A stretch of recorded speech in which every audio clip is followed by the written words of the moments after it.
Okay, I'm going to show you how to conceal, excuse me, I'm going to show you how to wrap and turn to do short rows, and then how to conceal the wraps so they literally are never to be seen again from the right side where you don't want them to be seen. Okay, this is different than anything I have seen in print anywhere. My method of concealing the wraps. The wrapping and turning is standard except for one thing, which I will show you. Okay, I have 12 stitches on here. This is how many stitches you will have if you are making, to do the heel turn, if you are making the little learning sock in my book, New Pathways for Sock Knitters, Book 1. I have just 12 stitches on this needle. I do not have a sock. I'm working in rows here. But in order to make it easier for you to see what I'm doing, I decided to do it that way. So if you are at the heel turn, you would have all your heel turn stitches on one needle and be ignoring the other one anyway. Let's make sure I really have 12. I do. Okay. Here's what you'll do. You will knit until there are 2 stitches left.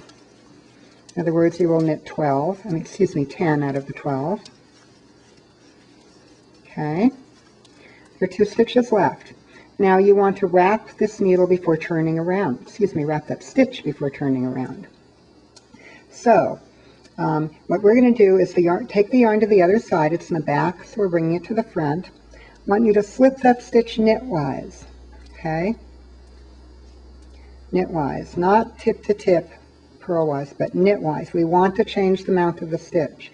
Once you've slipped it to this needle, move your yarn to the back and slip the stitch back to the left tip, tip to tip, so we don't change the mount again.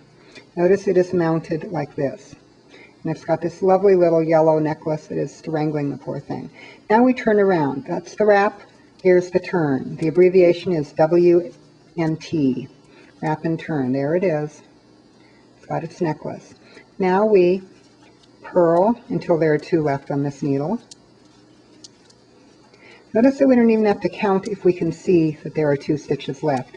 And of course you can. Okay, here we go. I am not counting, I am looking, and I hope you are too. Okay, here we are. 1 stitch left. I want you to slip it purlwise, tip to tip, but before you do, move the yarn to the other side. Slip it tip to tip, bring the yarn back to where it was. We place the stitch on the left tip, tip to tip, so that the mount doesn't change either time. And now we turn around. That was the wrap. Here's the turn. And there it has a sort of teal necklace. Now we knit until there are 3 stitches left. Now guess what? You don't even have to count 3 if you can see the wrapped stitch when you get to it, because there's the stitch that you just wrapped, the yellow around the pink, and there are 3 left, like I said. We're going to wrap the one before the wrapped one. There's a wrap stitch. We're going to wrap the one right next to it, in front of it. So once again, you bring your yarn to the other side, slip knitwise, move the yarn to the back, slip it back tip to tip so that the mount that you changed stays changed. Notice it has a blue necklace, beautiful necklace. And that was the wrap. Here's the turn. All right. Maybe you can guess, without looking at the pattern, what we're going to do, because we're working symmetrically. We're rocking back and forth in a symmetrical manner. We're going to go till there are 3 left, and we're going to wrap and turn that 3rd one, which is next to the one with the teal wrap. Okay, here we move the yarn to the other side, slip purlwise or tip to tip, move the yarn to the back, slip it back to the left needle, tip to tip. Oh, it has a wrap we can see, thank goodness. That was the wrap. Here's the turn. So we've got 2 wrap stitches there now. And here we have 1, 2 wrap stitches. Okay, one more set. So we'll have 3 wrap stitches on each side. So we're going to knit until we come to the stitch before those 2 wrap stitches. Tell yourself what we're going to do even before I do it. Move the yarn where? To the front. Slip the stitch how? Knitwise. Move the yarn where? To the back. Slip the stitch back how? Tip to tip. Now that one has a pink wrap.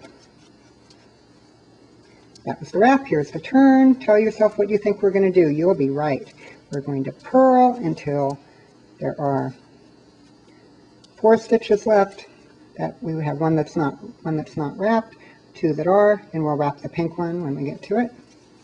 And to do it, tell yourself you're going to, Susan already did it. Okay, move the yarn to the back, slip the stitch knitwise, move the yarn back to the front, replace the stitch back on the left tip, and turn around. Okay, let's check. We have 1, 2, 3 wrapped stitches there with an unwrapped one in the end. We have unwrapped one, 1, 2, 3, 1, 2, 3 wrapped stitches. And in between the wrapped stitches, we have 4 that are not wrapped. Okay?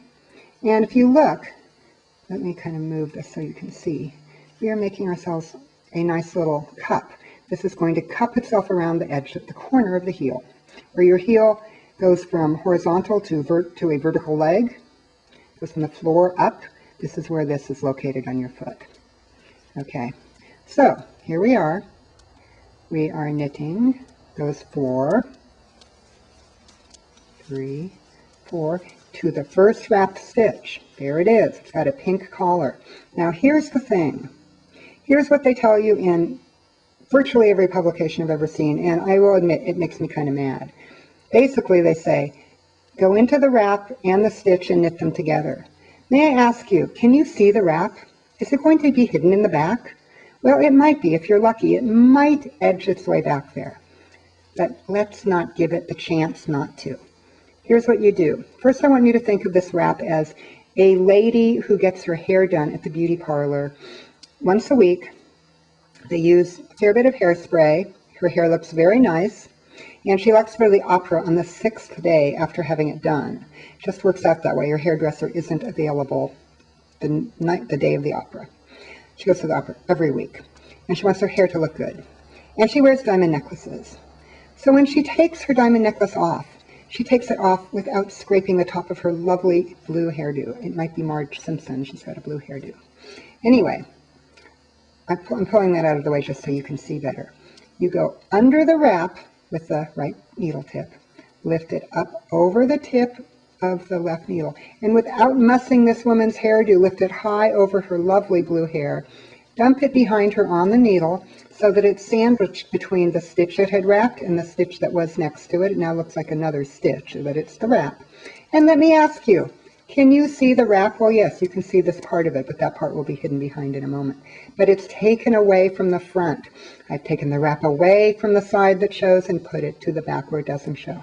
Now, knit them together, but knit them the way they're mounted. Go through the winning legs, the legs that are closest to the tip. If you go like this, you'll bring the wrap to the front, which kind of is not the point. So go in as you would for an SSK, from right to left. Knit those guys together, and now you can see the wrap is completely to the back where it belongs. Now her neighbor, Louise over here, blonde hair, fake blonde I believe, there's blue diamond necklaces. She has the same routine. You lift it up over her hair without mussing it, put it behind her, knit her from right to back. Notice how that wrap is now hidden. They're gone. And now the last one, this is Isabel, pink hair, blonde necklace. She's a little confused. Lift it up. She goes to the country music opera. Put it behind her. And this time, remember we had one that wasn't wrapped at the end. I want you to go through the 2 and grab the 3rd one on your way so that it's gone. Okay. Before we turn around, let's have a look. What do you see? You see even knitting, curved, with the wraps completely gone as we wish. Turn around. I hope you have a smile on your face now, so you see that you'll be able to do this too. Slip that